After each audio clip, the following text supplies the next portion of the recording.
Hello friends, I am back with another video. और आज discuss करेंगे एक बहुत ही इम्पॉर्टेंट सब्जेक्ट जिसका नाम है चाइल्डहुड एंड डेवलपमेंट ईयर्स।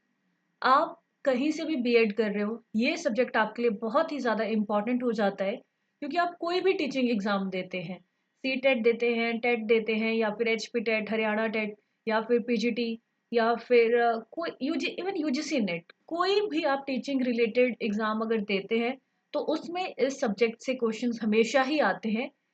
इसीलिए ये एक मोस्ट इम्पॉर्टेंट सब्जेक्ट बन जाता है। जैसे अगर हम बोले कि क्यों है इम्पॉर्टेंट सब्जेक्ट, क्योंकि एक तो इसके जो क्रेडिट्स होते हैं वो सबसे ज़्यादा होते हैं किसी भी कोर्स में। दूसरी बात, कोई भी ऐसा टीचिंग एग्ज़ाम नहीं होगा जहाँ से आपको इस सब्जेक्ट के क्वेश्चंस देखने को नहीं मिलेंगे। तो इस वीडियो में मैं आपके साथ डिस्कस करूंगी कि क्यों ये एक मोस्ट इम्पॉर्टेंट सब्जेक्ट है और क्यों इस पेपर में सबसे ज़्यादा बैकलॉग आती है। एक तो ये पहला पेपर होता है बीएड का, तो बच्चों को बहुतों को आइडिया ही नहीं होता कि पेपर अटेम्प्ट कैसे करना है।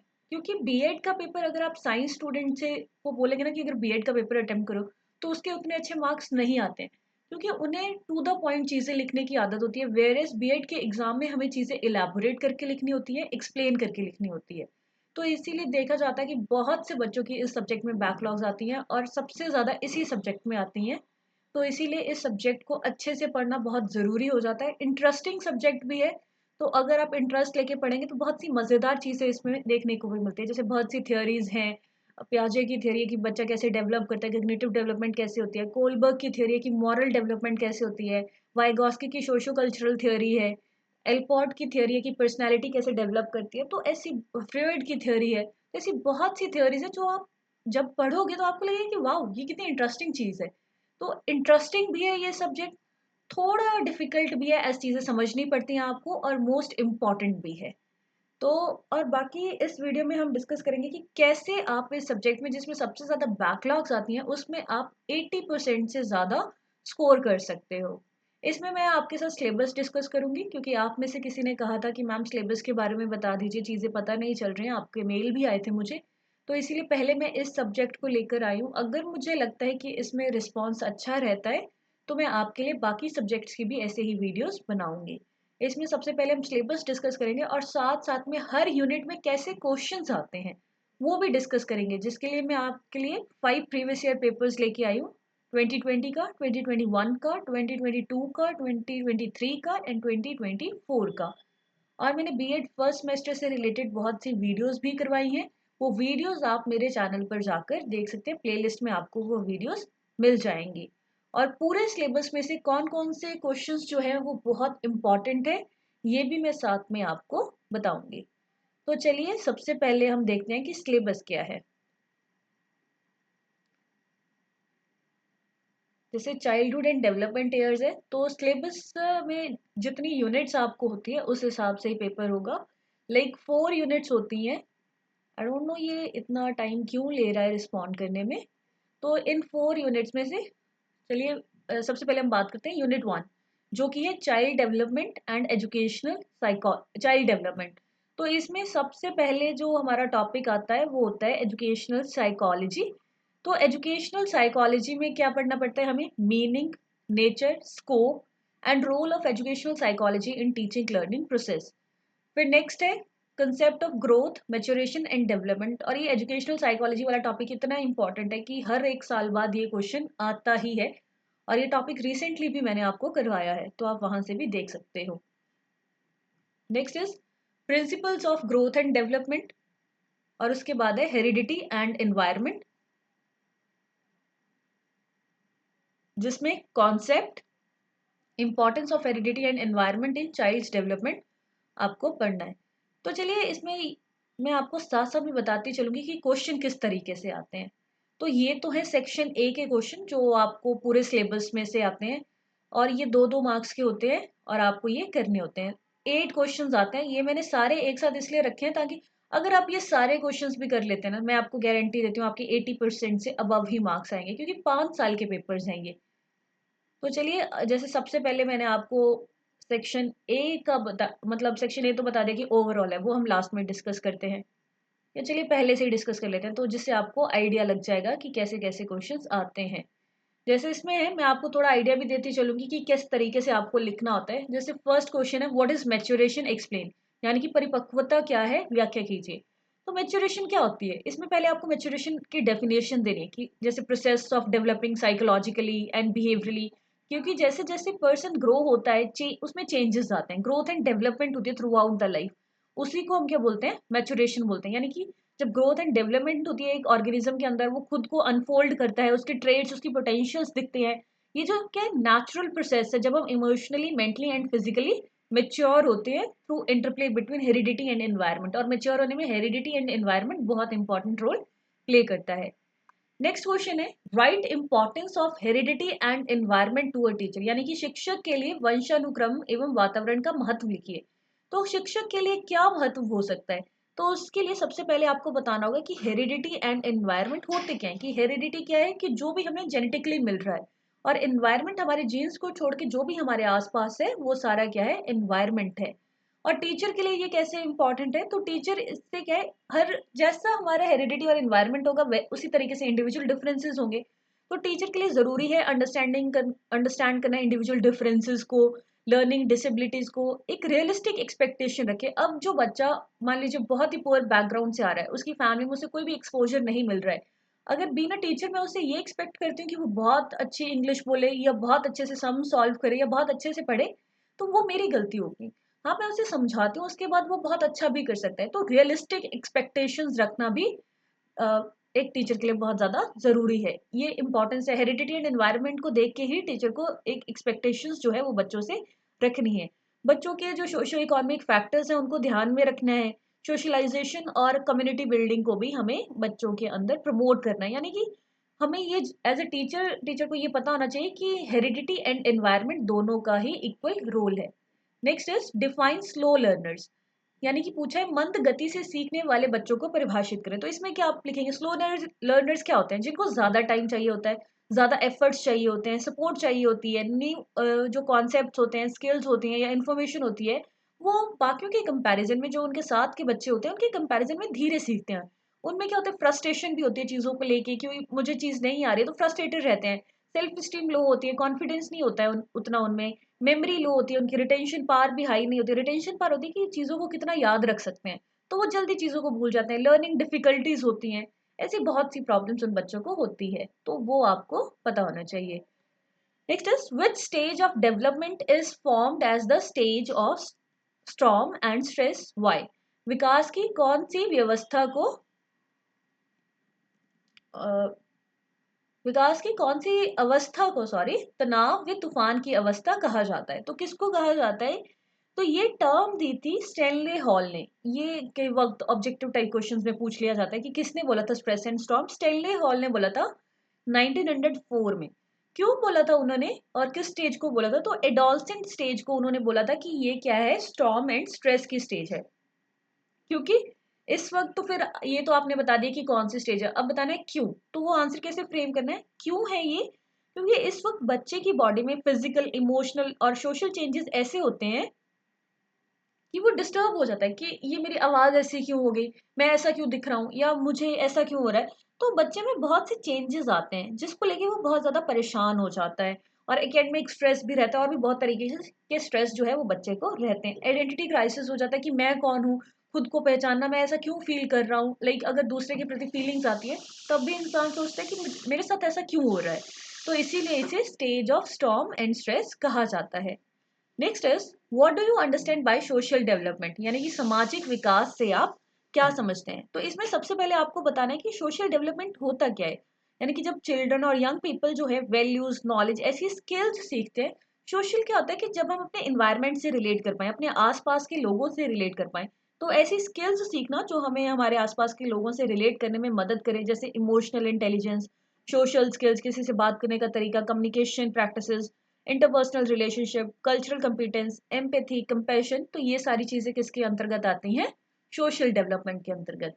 Next is how would you adjust a maladjust student in school, की यानी कि आप जो असमायोजित विद्यार्थी को विद्यालय में समायोजित कैसे करेंगे। तो उसके लिए सबसे पहले तो आपको पहचानना होगा कि असमायोजित विद्यार्थी कौन सा है, और वो उस विद्यार्थी को कैसे पहचानेंगे आप, कि जो बच्चा डिस्टर्ब रहेगा, जो क्लास की एक्टिविटीज में उतना इन्वॉल्व नहीं होगा, जो थोड़ा सैड रहता है या फ्रस्ट्रेटेड रहे, तो वो क्या होते हैं, असमायोजित बच्चे होते हैं। तो उसके लिए टीचर को सबसे पहले क्या करना होता है, आइडेंटिफाई द इशू, कि टीचर क्या करेंगे कि पहचानेंगे कि कौन ऐसा बच्चा और इसको क्या प्रॉब्लम है, इसको कुछ घर की प्रॉब्लम है या पढ़ाई का कुछ समझ नहीं आ रहा है या फिर क्या इशू है बच्चे को। फिर उसके बाद क्या करेंगे, उसकी असेस करेंगे कि क्या ज़रूरत हो सकती है इस बच्चे की। फिर उसके लिए एक प्लान बनाएंगे कि किस तरीके से मैं इसे सपोर्ट कर सकता हूँ, इमोशनल सपोर्ट देना। फिर उसके साथ मतलब ऐसे प्यार से डील करना, एक रैपो बिल्ड करके उसके इश्यूज जान के उसको सॉल्व करने की कोशिश करनी होती है। ये क्वेश्चंस मैंने इस तरीके से लिए कि जैसे 2020 के क्वेश्चंस, पहले जैसे 8-8 क्वेश्चन आते हैं हर बार, तो उसी तरीके से मैंने 5 साल के क्वेश्चंस आपके लिए ये एक जगह कर रहे हैं।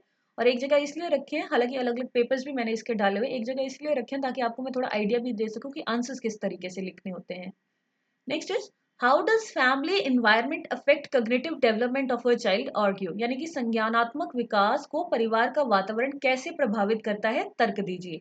अब इसमें है कि संज्ञानात्मक क्या होता है, संज्ञानात्मक विकास होता है आपके माइंड की डेवलपमेंट को, फैमिली एनवायरनमेंट। अब इसमें क्या होगा कि अगर फैमिली से अच्छा सपोर्ट मिल रहा है, अच्छा इमोशनल सपोर्ट मिल रहा है, फैमिलीज में अच्छी एक्टिविटीज हो रही हैं, गेम्स वगैरह खेल रहे हैं, पेरेंट और चिल्ड्रन का इंटरेक्शन अच्छा है, रिसोर्सेज का एक्सेस है, तो ऑब्वियसली कॉग्निटिव डेवलपमेंट जो होगी वो ज्यादा बेहतर होगी। अब जिस परिवार में सब कुछ है, वहां पर तो माइंड रिलेटेड एक्टिविटीज भी हो रही हैं, गेम्स हो रही हैं, ये सारी चीजें हो रही हैं, तो बच्चा अच्छे से डेवलप करेगा। वेरएज अगर किसी परिवार में खाने पीने के लाले पड़े हुए हैं, वो खाने पीने के बारे में सोच रहे हैं, तो वो कॉग्निटिव डेवलपमेंट उतने अच्छे से नहीं होगी। तो इस तरीके से फैमिली का एनवायरनमेंट, फैमिली के साथ रिलेशंस कैसे हैं, रिसोर्सेज कैसे मिल रहे हैं, सोशो इकोनॉमिक स्टेटस कैसा है, पेरेंट्स की एजुकेशन कैसी है, इन सारी चीजों का बहुत ज्यादा फर्क पड़ता है बच्चे की कॉग्निटिव डेवलपमेंट पर। Next is concept of development, यानी कि डेवलपमेंट क्या है, तो डेवलपमेंट क्या है, process of growth, change and improvement, यानी कि इंडिविजुअल में कैसे ग्रोथ हो रहा है, कैसे चेंज हो रहा है, विद इन सोसाइटी वो कैसे ओवर टाइम चेंज हो रहा है, उसके physical, cognitive, emotional, social, cultural, ये अलग अलग तरीके के डेवलपमेंट होते हैं। Next is nature of educational psychology, यानी कि शैक्षिक मनोविज्ञान की प्रकृति क्या है। तो नेचर, जब मैंने एडुकेशनल साइकोलॉजी आपको पढ़ाया था तब बताया था कि ये पॉजिटिव साइंस है, अप्लाइड साइंस है, सोशल साइंस है।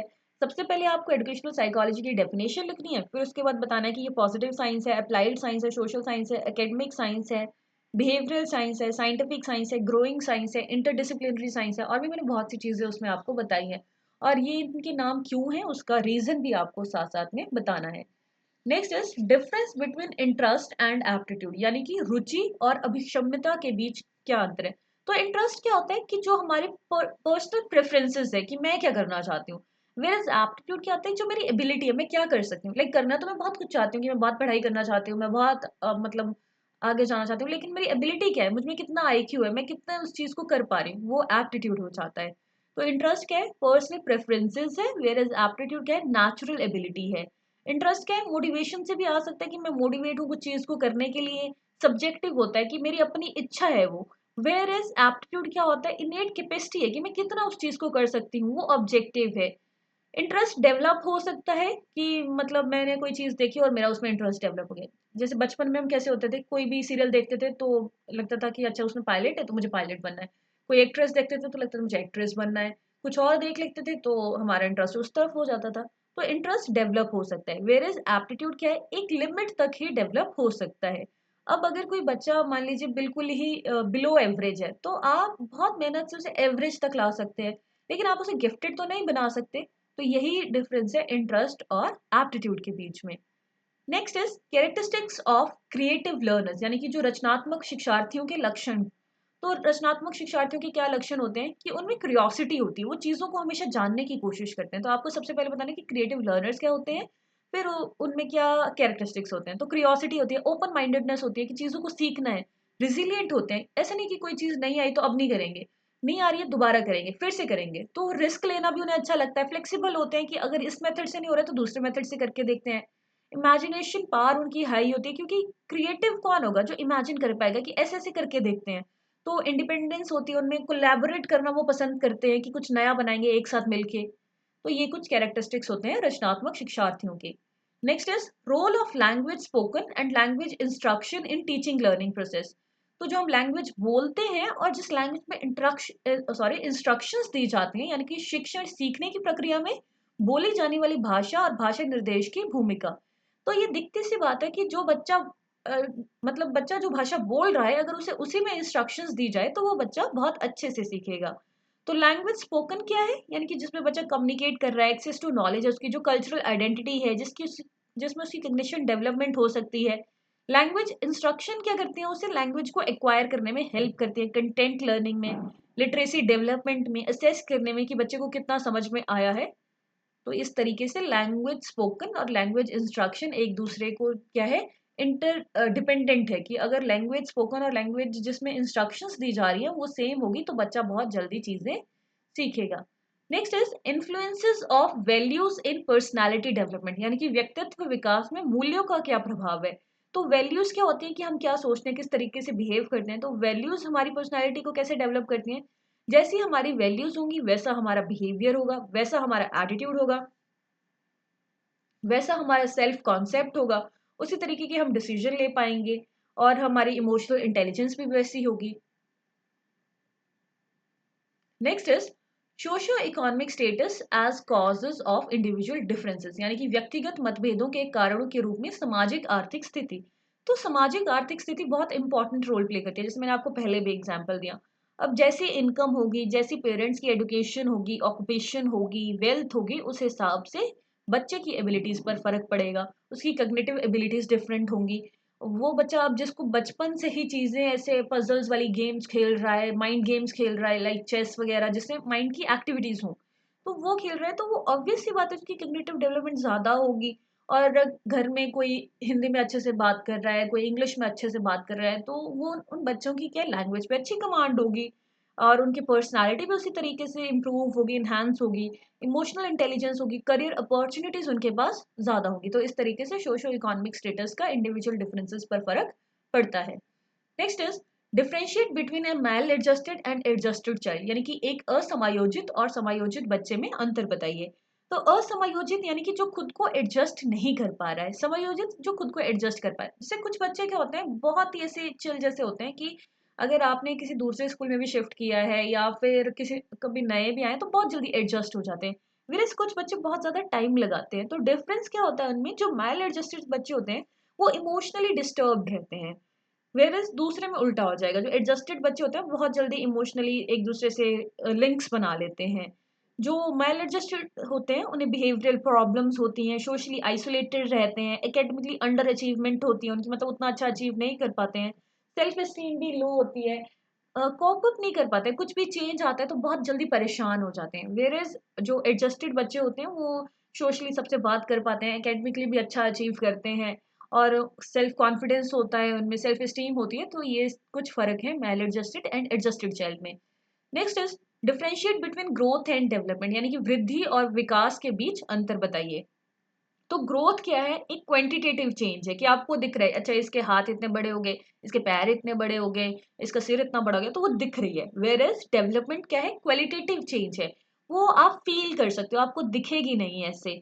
जैसे कि आप बोलोगे कि अब तो इसमें डेवलपमेंट हो गया, जब आप डिटेल में ये टॉपिक पढ़ोगे या फिर अगर कुछ इशू आता है तो मुझे बताइएगा, मैं करवा दूंगी, मैंने कुछ करवाए भी हैं इसमें से शायद, तो वो आपको प्लेलिस्ट में मिल जाएंगे। तो ग्रोथ क्या है कि जो हमें दिखती है सामने से कि कोई बढ़ रहा है, वेरएज़ डेवलपमेंट क्या है जो हमें फील करनी पड़ती है कि अच्छा इसने समझदारी की बात करी, वो अब वो समझदारी की बात दिखेगी थोड़े, वो तो फील करनी पड़ेगी। तो ग्रोथ एंड डेवलपमेंट में ये फर्क है कि ग्रोथ क्वांटिटेटिव चेंज है वेरएज़ डेवलपमेंट क्वालिटेटिव चेंज है। ग्रोथ क्या है, फिजिकल एक्सपेंशन है, वेरएज़ डेवलपमेंट क्या है, प्रोग्रेसिव है। और ग्रोथ एक्सटर्नल है, एक टाइम के बाद रुक जाएगी। ऐसा तो नहीं है कि कोई ताउम्र ही लंबा होता रहेगा, तो आज तक आसमान तक पहुंच जाना था। ऐसा भी नहीं, चौड़े होते जाएंगे तब तो एक ही बंदे ने पूरी धरती कवर कर देनी थी। लेकिन वो क्या है, एक टाइम के बाद स्टॉप हो जाती है। वेयरएस जो डेवलपमेंट है बर्थ से लेके डेथ तक चलती है, कि मेच्योरिटी आती रहती है, इंसान डेवलप होता रहता है। Next is importance of heredity and environment for development of learner, यानी कि लर्नर की डेवलपमेंट के लिए हेरिडिटी और एनवायरनमेंट का क्या रोल है।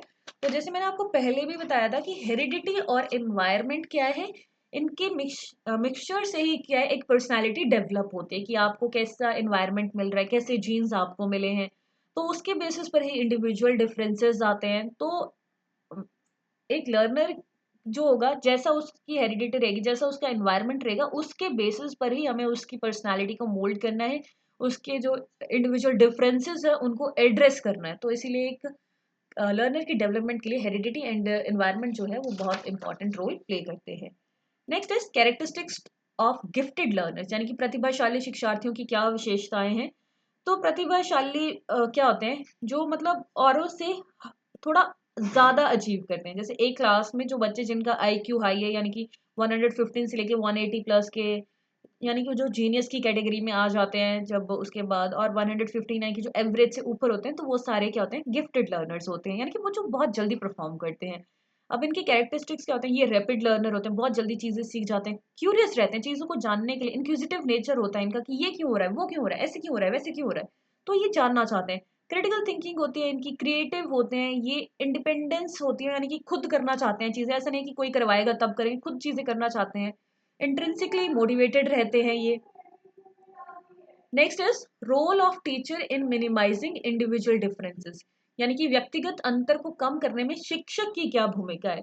तो शिक्षक की क्या भूमिका होगी कि शिक्षक जो होगा बच्चे को पहले समझेगा कि सबसे पहली बात तो टीचर को हमेशा याद रखनी चाहिए कि no two individuals can be alike. Even जब हाथ की उंगलियां ही बराबर नहीं होती हैं, अब हमारे ही हाथ की, तो इतने अलग अलग जगह से आए हुए बच्चे एक जैसे कैसे हो सकते हैं।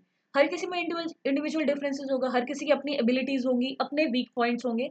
तो टीचर को हमेशा किस सब बच्चों को एक तराजू में ना रखकर उनकी नीड के हिसाब से, उनकी ज़रूरत के हिसाब से, उनकी एबिलिटीज़ के हिसाब से हर बच्चे को अलग-अलग ट्रीट करना चाहिए। तो वही है कि मिनिमाइजिंग रोल कैसे, मतलब टीचर इंडिविजुअल डिफरेंसेस को कम कर सकता है कि एक तो बच्चों के साथ ऐसा रैपो बिल्ड करे, एस्टैब्लिश रैपो, कि मतलब बच्चा अपनी प्रॉब्लम आपसे बताए। फ्लेक्सिबिलिटी रखे कि ऐसा नहीं है कि अगर ये बच्चा इस तरीके से नहीं सीख रहा है तो मुझे इसी से सिखाना है, कैसे नहीं सीख रहा है ये। बच्चे को जिस तरीके से कंफर्टेबल लग रहा है उसके उसको तरीके से समझाए। इंक्लूसिव सेटिंग रखें, यानी कि अगर कोई ऑडियो लर्नर है, कोई विजुअल लर्नर है, कोई किनेस्थेटिक लर्नर है, तो सबकी नीड्स को कैटर करते हुए जो है टीचर पढ़ाए। बच्चे अगर टीचर को लग रहा है कि कोई बच्चा सीख नहीं पा रहा है, तो उसको डायग्नोज करे कि प्रॉब्लम कहाँ पे है, फिर उसके बाद उसकी रेमेडियल टीचिंग करके उस प्रॉब्लम को दूर करने की कोशिश करे। डिफरेंशिएटेड इंस्ट्रक्शंस दे, उसे अलग से भी समझाए। अगर एक्स्ट्रा टाइम देके वो बच्चा समझ रहा है तो उसे एक्स्ट्रा टाइम दे के समझाए। तो ये सारा टीचर का रोल हो जाता है, जिससे वो इंडिविजुअल डिफरेंसेस को किसी हद तक कम कर सकते हैं, यानी कि सारे बच्चे एक प्लेटफॉर्म पर एक साथ आ सकें। Next is characteristics of social development during childhood, यानी बचपन के दौरान सामाजिक विकास की क्या क्या विशेषताएं हैं। तो पॉजिटिव बिहेवियर, सोशली डेवलप हो रहा है बच्चा, ये कैसे आपको पता चलेगा, बच्चे का पॉजिटिव बिहेवियर होगा, वो शेयर करेगा, कॉपरेट करेगा, उसमें एम्पैथी होगी, फ्रेंड्स बनाएगा, रिलेशंस बनाएगा, गलत और सही को समझेगा, लैंग्वेज को समझेगा, कल्चर को समझेगा। तो ये सारी चीजें आप इस में लिख सकते हो। Next is problems of adolescence. तो एडोलसेंस की क्या प्रॉब्लम होती है, एडोलसेंस के ऊपर क्वेश्चंस आते ही हैं, ये मस्ट मतलब मोस्ट इंपॉर्टेंट क्वेश्चन है, और कि आपको करना ही चाहिए ये क्वेश्चन। तो क्या क्या प्रॉब्लम्स होती हैं, फिजिकल प्रॉब्लम्स होती हैं, लाइक रैपिड ग्रोथ होते हैं, चेंजेस होते हैं, हार्मोनल चेंजेस होते हैं, स्लीप डिस्टर्ब होती है। तो उससे क्या होता है कि प्रॉब्लम आती है एडोलसेंट को, इसीलिए इसे स्टैनली हॉल ने स्ट्रेस एंड स्टॉर्म का पीरियड बोला है, क्योंकि इसमें इतने सारे चेंजेस आते हैं बॉडी में, आउटर एनवायरनमेंट में, कि बच्चा उनसे कोप अप नहीं कर पाता है, तो जिसकी वजह से वो थोड़ा डिस्टर्ब हो जाता है। तो इस स्टेज पे बहुत जरूरी होता है कि बच्चे को आसपास के लोगों का साथ मिले। इसीलिए बोलते हैं कि जब बच्चा बड़ा हो जाता है तो पेरेंट्स को एज अ पेरेंट्स नहीं, एज अ फ्रेंड्स उसे ट्रीट करना चाहिए, ताकि अपनी प्रॉब्लम्स जो हो वो उनके साथ शेयर कर पाए। और आपने देखा होगा टीचर्स भी एडोलसेंट्स को बहुत ही ऐसे प्यार से ट्रीट करते हैं। लाइक अगर कोई एडोलसेंट ऐसा भी होता है ना जो जिद्दी है या कुछ, तो टीचर उससे बहस नहीं करते हैं ज्यादा, या उसे ज्यादा डांटते नहीं है, क्योंकि उन्हें पता हो गया कि ये बहुत ही ऐसे मतलब सॉफ्ट सा या ऐसा पीरियड होता है जहाँ बच्चा बिगड़ भी सकता है और बन भी सकता है उसकी लाइफ, तो वो उसको प्यार से ट्रीट करने की कोशिश करते हैं, इंस्टेड ऑफ कि वो जिद्दी बन जाए या गलत रास्ते पे चल पाए। फिर क्या होता है, इमोशनल प्रॉब्लम्स भी होते हैं कि उनके मूड स्विंग्स होते हैं, उन्हें खुद ही समझ नहीं आता कि उन्हें ऐसा क्यों फील हो रहा होता है। जैसे अगर आपने भी बचपन में देखा होगा, तो जब आप एडोलसेंट की एज में होंगे तो आपको भी लगा होगा कुछ कुछ चीजों को कि मुझे ऐसा क्यों फील हो रहा है, मुझे क्यों बुरा लग रहा है कुछ चीजों का, मुझे क्यों हो रहा है, मुझे क्यों बिन मतलब का रोना आ रहा है। मतलब कभी कभी कुछ इश्यू भी नहीं होता, हम फालतू ही रोते हैं और फिर हम सोचते हैं हम क्यों रो रहे हैं, तो मतलब खुद को ही नहीं समझ पाते हैं। तो वो मूड स्विंग्स होते हैं, एंग्जाइटी होती है, डिप्रेशन होता है, लगता है मुझसे तो ये भी नहीं हो रहा है, एक एग्जाम में फेल हो जाए या कहीं कम मार्क्स आ जाए या किसी से रिजेक्शन मिल जाए लव में, तो लगता है कि मुझ में ही कमी है, तो वो वाली चीज जो है लो सेल्फ एस्टीम हो जाती है। सोशल प्रॉब्लम्स उन्हें होती हैं, जैसे कि पेयर प्रेशर की ये करना चाहिए वो नहीं करना चाहिए, सोशल मीडिया का, फैमिली में कन्फ्लिक्ट अगर होते हैं, एकेडमिक में कि अब करना क्या है आगे, क्योंकि इसके बाद तो करियर चूज करना ही पड़ता है, सब पूछने लगते हैं क्या बनोगे। तो वो चीज़ भी माइंड पर इफेक्ट डालती है। कुछ लर्निंग डिसेबिलिटीज भी हो जाती हैं उन्हें, एकेडमिक प्रेशर रहता है, तो ये सारी एडोलसेंस की प्रॉब्लम होती है। Next is factors affecting adjustment, यानी कि समायोजन को प्रभावित करने वाले कौन से कारक है।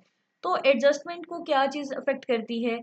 Personality factors. अब मेरी पर्सनैलिटी कैसी, मेरा टेम्परामेंट कैसा है, मुझे बहुत जल्दी अगर गुस्सा आ जाता है तो मैं एडजस्ट नहीं कर पाऊंगी। वेरेज अगर मेरा नेचर ऐसा है कि हाँ ठीक है कुछ चल रहा है तो मैं थोड़ी शांत रहती हूँ, तो क्या है मैं इजीली चीजों को हैंडल कर सकती हूँ। तो टेम्परामेंट का, सेल्फ एस्टीम का, कॉपिंग मैकेनिज्म का, इन सारी चीजों का कि मैं चीजों से कैसे कोप अप करती हूँ, मेरा खुद के बारे में कैसा विचार है कि मैं चीज़ें हैंडल कर सकती हूँ या नहीं कर सकती हूँ, तो उससे क्या है मेरी एडजस्टमेंट पर बहुत ज़्यादा फ़र्क पड़ेगा। एनवायरमेंटल फैक्टर कैसे हैं? अब मेरी फैमिली सपोर्ट कर रही है, फॉर एग्जांपल मैं नई जगह आई हूँ और मैं स्कूल में बहुत परेशान हूँ, ऊपर से मेरे घर वाले भी परेशान करे जा रहे हैं कि तुझसे क्या ये भी नहीं होता है, स्कूल तो सब बच्चे चेंज करते हैं। तो उससे क्या होगा कि मैं और ज़्यादा बुरा फील करूँगी और ज़्यादा मतलब मुझे एडजस्टमेंट में इश्यूज आएंगे। वेयर अगर फैमिली की सपोर्ट है कि कोई बात नहीं, धीरे धीरे एडजस्ट हो जाओगे, धीरे धीरे सीख जाओगे, तो उससे क्या होगा पॉजिटिव इफेक्ट पड़ेगा कि मैं खुद को एडजस्ट करने की कोशिश करूंगी। नेक्स्ट इज साइकोलॉजिकल फैक्टर्स का फर्क पड़ता है कि मोटिवेशन कैसी है, सेल्फ एस्टीम कैसी कैसी कैसी है, इमोशनल इंटेलिजेंस कैसी है। फिर डेमोग्राफिक फैक्टर्स की एज का। अब जो छोटे बच्चे होते हैं वो थोड़ा जैसे नई जगह जाते हैं तो थोड़ा टाइम लेते हैं, वेयर जो थोड़े बड़े होते हैं वो इजीली एडजस्ट कर जाते हैं। हालांकि ये इंडिविजुअल डिफरेंसेस यहाँ पर भी होते हैं। ऐसा देखा जाता है कि जो बॉयज होते हैं वो जल्दी एडजस्ट हो जाते हैं, वेयर एज फीमेल थोड़ा टाइम ले लेती हैं कभी कभी। सोशल इकोनॉमिक स्टेटस, अब अगर आपको शुरू से ही बहुत ज़्यादा एक्सपोजर मिला होगा, आप बहुत ज़्यादा लोगों से मिले होंगे, तो आप जल्दी एडजस्ट हो जाओगे। वेयर एज अगर आपका सोशल इकोनॉमिक स्टेटस लो होगा, उतने लोगों से मिलना मिलाना नहीं हुआ होगा आपका, तो आप उतनी जल्दी एडजस्ट नहीं हो पाओगे। नेक्स्ट इज तो ये हमने फैक्टर्स अफेक्टिंग एडजस्टमेंट पढ़ा था। Next is symptoms of maladjustment, यानी कि वृद्धि और विकास के बीच में क्या अंतर है। तो इसमें सिम्टम्स ऑफ मैल एडजस्टमेंट में जैसे मैंने आपको पहले बताया था वही चीजें आएंगी कि इमोशनली डिस्टर्ब रहते हैं, बिहेवियरल प्रॉब्लम्स होती हैं इनको, सोशली आइसोलेटेड रहते हैं, एकेडमिकली लो अचीव करते हैं, मतलब चीज़ों से कोप अप नहीं कर पाते हैं। फिर उसके बाद आ जाता है describe the nature of educational psychology. तो मैंने जैसे आपको बताया था पॉजिटिव साइंस है, बिहेवियरल साइंस है, ग्रोइंग साइंस है, इंटरडिसिप्लिनरी साइंस है, नॉर्मेटिव साइंस नहीं है, तो ये सारी चीज़ें आ जाएंगी। फिर उसके बाद देखिए, ये मैं आपको इसलिए बता रही हूँ क्योंकि ये क्वेश्चंस रिपीट हो रहे हैं। जैसे 24th क्वेश्चन रिपीट हुआ है, 25th क्वेश्चन रिपीट हुआ है, 18th क्वेश्चन रिपीट हुआ है। तो ये कुछ ऐसे क्वेश्चन है जो बार बार रिपीट होके आते हैं, तो ये क्वेश्चन तो आपको अच्छे से आने ही चाहिए। तो जैसे मैं बता रही थी अभी कि आपको मैच्योरेशन, तो ये पहले भी आ चुका है कि ग्रोथ एंड डेवलपमेंट, ये सारी चीजें होना, चेंज आना इंसान में, ये क्या है, मैच्योरेशन है। फिर उसके बाद इंडिविजुअल डिफरेंसेस क्या है, इंडिविजुअल डिफरेंसेस का मीनिंग क्या है। तो इसका क्या मीनिंग है कि हर इंसान के अपने अलग कैरेक्टरिस्टिक्स हैं। मैं आपसे अलग हूँ, आप मुझसे अलग हो, no two individuals can be alike. किसी भी एक पेड़ के सारे पत्ते एक जैसे नहीं होते, इंसान की अपने जो हाथ की उंगलियां होती हैं वो एक जैसी नहीं होती हैं, और इसी तरीके से जो क्लास में बच्चे होते हैं वो भी एक जैसे नहीं होते हैं। उनके यूनिक कैरेक्टरिस्टिक्स होते हैं, ट्रेड्स होते हैं, एबिलिटीज होती हैं, और एक यही चीजें जो है एक इंडिविजुअल को दूसरे इंडिविजुअल से अलग बनाती हैं। उनके अपने फिजिकल एबिलिटीज होती हैं, कॉग्निटिव एबिलिटीज होती हैं, पर्सनालिटी डिफरेंट होती है, सोशल कल्चरल चीजें, मतलब ये सारे डिफरेंसेस होते हैं। तो ये यही इन्हीं का मतलब होता है इंडिविजुअल डिफरेंसेस, जो एक इंडिविजुअल को दूसरे इंडिविजुअल से अलग बनाते हैं। Next is discuss the characteristics of creative learners. तो क्रिएटिव लर्नर्स कैसे होते हैं, ये मैंने आपको पहले भी बताया कि क्यूरियोसिटी होती है उनके अंदर, चीज़ों को जानने की इच्छा होती है, इंक्विजिटिव नेचर होता है उनका, फ्लेक्सिबल होते हैं, रिस्क लेना पसंद होता है उन्हें, कोलैबोरेट करना पसंद करते हैं। Next is define the term social development. तो सोशल डेवलपमेंट टर्म, जैसे ये क्वेश्चन भी रिपीट हुआ है, जैसे मैंने आपको बताया था कि सोशल डेवलपमेंट क्या होती है कि जब इंसान जो है दूसरों से डील करना सीख जाता है, कि सोशल स्किल्स उसमें आना शुरू हो जाती हैं, इंटरपर्सनल रिलेशनशिप बनाना शुरू कर देता है, दूसरों को समझना शुरू कर देता है, दूसरों के साथ रिलेशन बनाता है, तो ये सारी चीजें क्या आती हैं, सोशल डेवलपमेंट में आती हैं। Next is right a note on the problems faced by students during adolescent period. तो ये चीजें भी हम डिस्कस कर चुके हैं कि एडोलसेंट पीरियड में क्या होता है, फिजिकल प्रॉब्लम्स भी आती हैं, इमोशनल प्रॉब्लम्स आती हैं, सोशल प्रॉब्लम्स आती हैं। फिर उसके अलावा क्या एकेडमिक प्रॉब्लम्स भी आती हैं कि एंजाइटी, ये वो सारी चीजें होती हैं, इसीलिए इसे स्ट्रेस एंड स्टॉर्म का पीरियड बोला जाता है। Next is what do you mean by the term cognitive development. Cognitive development होता है माइंड की डेवलपमेंट।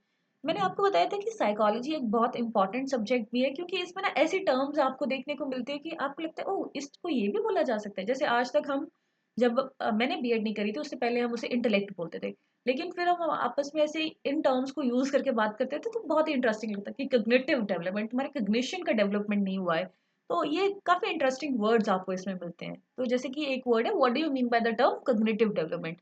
तो कॉग्निटिव डेवलपमेंट है क्या, बेसिकली कि आपका माइंड कैसे डेवलप करता है, कि प्रोसेस मतलब जिससे चिल्ड्रन और जो एडल्ट्स हैं वो इन्फॉर्मेशन को एक्वायर करते हैं, रिफाइन करते हैं, और मतलब मेंटल प्रोसेस जिसमें perception, attention, memory, language, problem solving, thinking, ये सारी चीजें आ जाती है। जैसे पियाजे ने भी स्टेजेस ऑफ कॉग्निटिव डेवलपमेंट दी है कि बच्चा कैसे डेवलप करता है।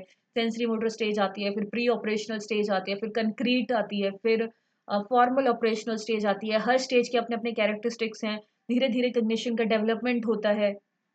Next is highlight the main factors responsible for personality development among children, यानी कि छात्रों के बीच व्यक्तिगत विकास के लिए जिम्मेदार मुख्य कारकों पर प्रकाश डालें। तो क्या मुख्य कारक हैं, तो बेसिकली उसकी पर्सनैलिटी कैसी है बच्चे की, ठीक है, और इन्वायरमेंटल फैक्टर्स इफेक्ट करते हैं, साइकोलॉजिकल फैक्टर्स, डेमोग्राफिक फैक्टर्स, तो ये सारे फैक्टर्स जो है इफेक्ट करते हैं। Next is principles of growth and development. Growth and development यानी कि वृद्धि और विकास के कौन कौन से सिद्धांत हैं, तो जैसे कि principle of holistic development, principle of change, principle of continuous development, ये सारी चीजें आपको इसमें देखने को मिलती हैं। नेक्स्ट इज कौन से क्वेश्चन पे हम पहुंचे थे, प्रिंसिपल्स ऑफ, अच्छा 34th, nature of educational psychology. तो nature and scope of educational psychology हम ऑलरेडी डिस्कस कर चुके हैं कि नेचर कैसा है इसका, पॉजिटिव साइंस है, नॉर्मेटिव साइंस नहीं है, सोशल साइंस है, एकेडमिक साइंस है। स्कोप क्या है कि लर्न, स्कोप होता है कि किस किस क्षेत्र में कार्य करती है, लर्नर के लिए कार्य करती है, टीचिंग एक्सपीरियंस कैसा होगा, लर्नर का एक्सपीरियंस कैसा होगा, असेसमेंट एंड इवेल्यूशन कैसी होगी, तो ये सारी चीजें इसमें आएगी। Next is characteristics of creative learner. देखिए क्वेश्चंस बार बार रिपीट हो रहे हैं, क्रिएटिव लर्नर्स के वही कैरेक्टरिस्टिक्स हैं जो मैं ऑलरेडी आपको बता चुकी हूँ। Causes of individual differences among learners, तो ये भी हम ऑलरेडी डिस्कस कर चुके हैं कि इंडिविजुअल डिफरेंसेस किस वजह से हो सकते हैं। लाइक अलग अलग कैरेक्टरिस्टिक्स हैं, अलग पर्सनैलिटी होती है, फिजिकल एबिलिटीज अलग होती है, कॉग्निटिव एबिलिटीज अलग हो सकती हैं। फिर characteristics of emotional development during childhood, तो इमोशनल डेवलपमेंट के क्या कैरेक्टरिस्टिक्स होते हैं कि बच्चा जो है इंटरेक्ट कर पाता है और उसके साथ, एडल्ट्स के साथ, पीयर्स के साथ अपने इमोशंस को एक्सप्रेस कर पाता है, कि लाइक अगर उसे बुरा लग रहा है तो वो बोलता है कि मुझे बुरा लग रहा है, अगर उसे अच्छा लग रहा है तो उस चीज़ को भी एक्सप्रेस कर पाता है। वेरएज़ अगर छोटा बच्चा होता है, उसे कोई प्रॉब्लम होती है, जो बिल्कुल इन्फेंट स्टेज का बच्चा होता है, तो वो नहीं बता पाता है अपने मन की बात। तो इमोशनल डेवलपमेंट का मतलब जब बच्चा अपने इमोशंस को समझ पाए और अपने इमोशंस दूसरों तक भी पहुंचा पाए और दूसरों की इमोशंस को भी समझ पाए, इमोशनल इंटेलिजेंस जब बच्चे में एक तरीके से आना शुरू हो जाती है। Next is developmental task of adolescents, यानी कि किशोरों के विकासात्मक कार्य। तो इसमें क्या होता है कि फिजिकल डेवलपमेंट होती है, सोशल डेवलपमेंट होती है, कॉग्निटिव डेवलपमेंट होती है, मॉरल डेवलपमेंट होती है, तो ये सारी चीजें आ जाएंगी। नेक्स्ट है फैक्टर्स अफेक्टिंग पर्सनैलिटी। पर्सनैलिटी को कौन से फैक्टर्स अफेक्ट करें, वही मतलब टेम्परामेंट हो जाएगा, मतलब नेचर कैसा है, इन्वायरमेंट फैक्टर हो जाएंगे, फैमिली में रिलेशन कैसे, फैमिली की सपोर्ट कैसी है, सोशल सपोर्ट कैसी है, कल्चरल बैकग्राउंड कैसा है, ये सारी चीजें इसमें आ जाएंगी। Next is role of teacher in removing maladjustment, यानी कि कुव्यवस्था को जो कुव्यवस्था होती है उसको दूर करने में शिक्षक की क्या भूमिका है। तो टीचर क्या कर सकते हैं उसके लिए कि बच्चे के साथ एक रैपो बिल्ड करें, बच्चे की प्रॉब्लम को समझें, फिर उस प्रॉब्लम को जान के बच्चे रेमेडियल टीचिंग करें, या उसके लिए एक प्लान बनाएं जिस तरीके से बच्चे को उस प्रॉब्लम से बाहर लाया जा सकता है। तो ये तो हो गई सेक्शन ए जिसमें पूरे सिलेबस से क्वेश्चंस आते हैं, और अगर आपने ये 40 क्वेश्चंस कर लिए, मैं आपको गारंटी देती हूँ कि 16 मार्क्स के ये क्वेश्चन होता है सेक्शन ए, तो आप उसमें इजीली 12 से ऊपर ही स्कोर करेंगे इजीली। तो और इनमें से मैंने आपको कुछ कीवर्ड्स भी दे दिए हैं। तो हम बात कर रहे थे कि सेक्शन बी में कैसे क्वेश्चंस आते हैं। तो अब देख लेते हैं कि सेक्शन बी का हमने सिलेबस देख लिया था, एक बार मैं फिर से आपको दिखा देती हूँ सेक्शन बी का सिलेबस, कि इसमें क्या है, एजुकेशनल साइकोलॉजी है एक, concept of growth maturation and development है, principles of growth and development है, हेरिडिटी एंड एनवायरनमेंट है। तो इसमें से क्वेश्चंस आते हैं, लाइक ये मैंने ईयर वाइज ही क्वेश्चन रखे हैं। तो दो क्वेश्चंस आते हैं जिनमें से आपको कोई एक करना होता है। और एक और इम्पॉर्टेंट बात जो मैं इसमें आपको बताना चाहती हूँ, लाइक अगर जैसे इसमें मार्क्स की डिवीजन लिखी है ना 6 + 10 = 16, तो आपको ध्यान रखना है कि अगर ये 6 का दिया है ना तो मतलब पहला जो पार्ट है वो आपको 6 मार्क्स के लिए एक्सप्लेन करना है। कभी कभी बच्चे क्या करते हैं कि एक ही तो क्वेश्चन है ये पूरा साइकोलॉजी पर ही 5-6 पेजेस लिख देंगे और ये why knowledge of educational psychology is needed to a teacher analyse in detail, इस पर 2 पेज लिखेंगे फिर बोलेंगे हमारे मार्क्स कम आए हैं। तो ये चीज नहीं करनी है, ध्यान में रखना है कि कितने मार्क्स दिए हैं उस हिसाब से पेजेस लिखने हैं, उस हिसाब से चीज को एक्सप्लेन करना है। तो जैसे ये है define educational psychology, why knowledge of educational psychology is needed to a teacher. तो इसमें क्या है, सबसे पहले तो आपको लिखना है कि एजुकेशनल साइकोलॉजी क्या होती है, ठीक है। फिर जब आप वो लिख देंगे उसके बाद आपको बताना है कि एजुकेशनल साइकोलॉजी की नॉलेज एक टीचर के लिए क्यों जरूरी है। तो ये क्वेश्चन इतना इंपॉर्टेंट है कि ये आपको 2020 में भी आया है। फिर उसके बाद ये देखिए आप, ये आपको क्वेश्चन नंबर 6 जो है, discuss meaning nature and role of educational psychology in teaching and learning process, यानी कि शिक्षण और सीखने की प्रक्रिया में शैक्षिक मनोविज्ञान के अर्थ, प्रकृति और भूमिका पर चर्चा करें। उसके बाद ये 2023 में भी आया है और इसमें था what do you mean by the term educational psychology, discuss its scope with reference to the present day teaching learning situation. इसमें एजुकेशनल साइकोलॉजी आपको 4 नंबर में समझानी है, वेयर स्कोप और reference to the present day वाली बात जो है आपको 12 मार्क्स में समझानी है, यानी कि उस पर आपको ज्यादा फोकस रखना है। तो एक एक साल छोड़ के ये क्वेश्चन आए हैं, तो इस हिसाब से इस साल भी ये इंपॉर्टेंट हो जाता है। लाइक 2020 में भी ये क्वेश्चन आया था, 2022 में भी आया था, फिर 2023 में भी आया था। तो इसमें आपको लिखना कैसे, सबसे पहले आप बता देंगे कि ये एडुकेशन प्लस साइकोलॉजी 2 वर्ड से मिलकर बना है, क्या इसका नेचर है, एडुकेशनल साइकोलॉजी होती क्या, यानी कि साइकोलॉजी की चीज़ों को जब एडुकेशन की फील्ड में यूज़ किया जाता है तो उसे हम एडुकेशनल साइकोलॉजी बोलते हैं। फिर उसके बाद रोल क्या होता है एजुकेशन साइकोलॉजी का टीचिंग लर्निंग प्रोसेस में, इंडिविजुअल डिफरेंसेस को समझने में, बिहेवियर को समझने में, लर्निंग को समझने में, अनकॉन्शियस माइंड को समझने में, मेंटल हाइजीन को समझने में, टीचिंग मेथड्स को इम्प्रूव करने में, करिकुलम को इम्प्रूव करने में, असेसमेंट में, मेजरमेंट में, इवेल्युएशन में, वो सारी चीजें आपको इसमें लिखनी है कि क्यों टीचर के लिए ये जरूरी है। क्योंकि अगर टीचर को इस चीज की नॉलेज होगी तभी टीचर बच्चे को समझ पाएगा, इंडिविजुअल डिफरेंसेस को समझ पाएगा, क्या टीचिंग मेथड उसे यूज करने चाहिए उसको समझ पाएगा। क्योंकि जब बच्चे के माइंड को टीचर ने एक बार पढ़ना सीख लिया तो उसके हिसाब से टीचर जो है वो अपने लेसन प्लान्स जो है वो बना सकते हैं और उसे क्लास में एग्जीक्यूट कर सकते हैं और हर इंडिविजुअल की नीड्स को कैटर कर सकते हैं। फिर जैसे कुछ क्वेश्चन में स्कोप पूछा है, तो स्कोप तो मैंने आपको बताया, लर्नर टीचर यानी कि किस किस के लिए ये यूजफुल है, लर्निंग प्रोसेस के लिए, लर्निंग एक्सपीरियंसेस के लिए, लर्निंग सिचुएशन को समझने के लिए, इंडिविजुअल डिफरेंसेस को समझने के लिए, बच्चे की परफॉर्मेंस को इवेल्युएट करने के लिए। और नेचर भी इसका आपको पता है कि बिहेवियरल साइंस है, पॉजिटिव साइंस है, अप्लाइड साइंस है, प्रैक्टिकल है, इसमें एक्सपीरियंशियल साइंस है, सोशल साइंस है, एकेडमिक साइंस है, साइंटिफिक है। फिर नेक्स्ट इसमें है question, define the term growth and development, right principles of growth and development. तो ग्रोथ एंड डेवलपमेंट में आपको पहले भी बता चुकी हूँ, ग्रोथ क्या है क्वांटिटेटिव है, वेयर एज डेवलपमेंट क्या है क्वालिटेटिव है, ग्रोथ दिखती है वेयर एज डेवलपमेंट को फील करना पड़ता है। ये सारी चीज ग्रोथ क्या है, एक टाइम के बाद रुक जाती है, whereas development birth to death चलती है। फिर इनके वृद्धि एवं विकास के सिद्धांत बताने की जिन पर ये बेस्ड है, तो प्रिंसिपल ऑफ सिक्वेंशियल डेवलपमेंट जिसमें सेफेलोपोडल सीक्वेंस, प्रॉक्सिमो डिस्टल सीक्वेंस, ये सारी चीजें हम पढ़ते हैं। Spiral versus linear advancement, heredity and environment का इंट्रैक्शन होता है। प्रिंसिपल ऑफ डिफरेंशियल डेवलपमेंट जिसमें गर्ल्स जो ऐसे बोला जाता है कि जल्दी मेच्योर हो जाती हैं as compare to boys. Principle of orderly development की हम जनरल टू स्पेसिफिक जाते हैं। रैपिड डेवलपमेंट होती है अर्ली ईयर्स में। इंडिविजुअल डिफरेंसेस होते हैं, प्रिडिक्ट कर सकते हैं, जैसे बचपन में पता चल जाता है, अच्छा बोलते हैं ये तो बहुत इंटेलिजेंट है बच्चा, ये तो आगे जाके कुछ बहुत बड़ा करेगा। तो वो क्या है, वो शुरू में चीजें दिखना शुरू हो जाती हैं। जैसे एक कहावत भी है शायद कि ऊद के पाँव तो पालने में ही दिख जाते हैं कि किसने कितना करना है, तो वो सारी चीजें होती हैं। तो ये सारे प्रिंसिपल्स है। अब देखिए ये क्वेश्चन भी इतना इंपॉर्टेंट है कि ये 2020 में भी आया है। फिर क्वेश्चन नंबर 5 अगर आप देखेंगे, explain the concept and principles of growth and development, 2022 में भी आया है। फिर उसके बाद अगर आप देखेंगे 8th question, discuss and differentiate between the terms growth and development, यानी कि वृद्धि और विकास के बीच विस्तार में अंतर और विवेचना कीजिए, ये भी आया है 2023 में। फिर उसके बाद 2024 में फिर से आया है, elaborate in detail the concept of growth, maturation and development, यानी कि वृद्धि, परिपक्वता और विकास की अवधारणा को विस्तार से बताएं। तो इस तरीके से ये क्वेश्चन जो है वो काफी इंपॉर्टेंट हो जाता है। नेक्स्ट इज क्वेश्चन नंबर 3, यानी कि हेरिडिटी एंड एनवायरनमेंट का बच्चे के डेवलपमेंट में क्या रोल है, यानी कि बच्चे के विकास में अनुवंशिकता और वातावरण की भूमिका के बारे में विस्तार से बताएं। तो हेरिडिटी क्या प्रोवाइड करता है? बेस प्रोवाइड करता है for development of human personality. मतलब हेरिडिटी है जो जेनेटिकली इंसान को मिला है, जिसके साथ वो पैदा हुआ है। All the qualities that child has, मतलब all the qualities that child has from parents, inherited from parents, is called heredity.